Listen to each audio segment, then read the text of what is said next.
the finale, and now its step function increases the closer you get to the finish.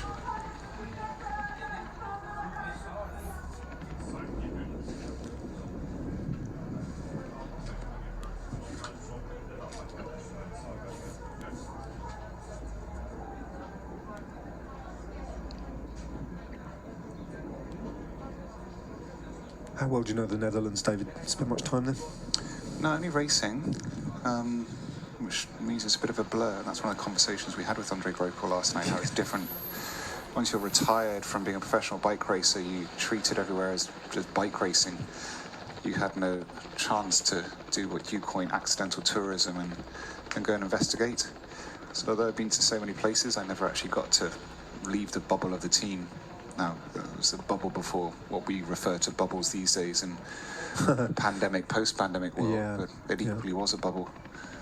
Yeah. No, it's very interesting to hear Andre talk in those terms, actually, how instantly he's taken to his new ability to sort of open his eyes a bit wider and look at the world to the side of the road. Enjoy finding out a bit more about the countries that he's been riding throughout his life.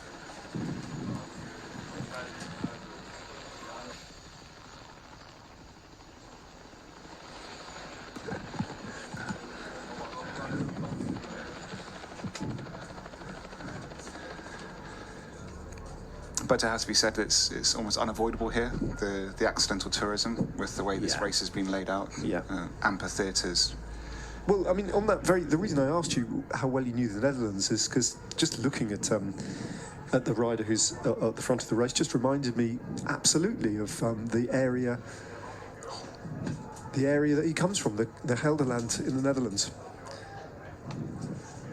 And the only reason I know that lovely part of the world that was new to me, that I hadn't visited before, full of apple orchards and rolling hillsides and very lush, lovely towns as well.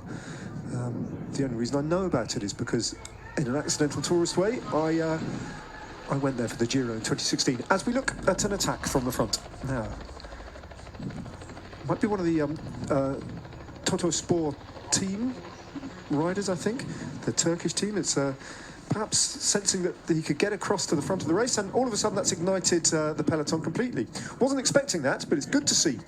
Now, the Uno X team are watching, and Jake's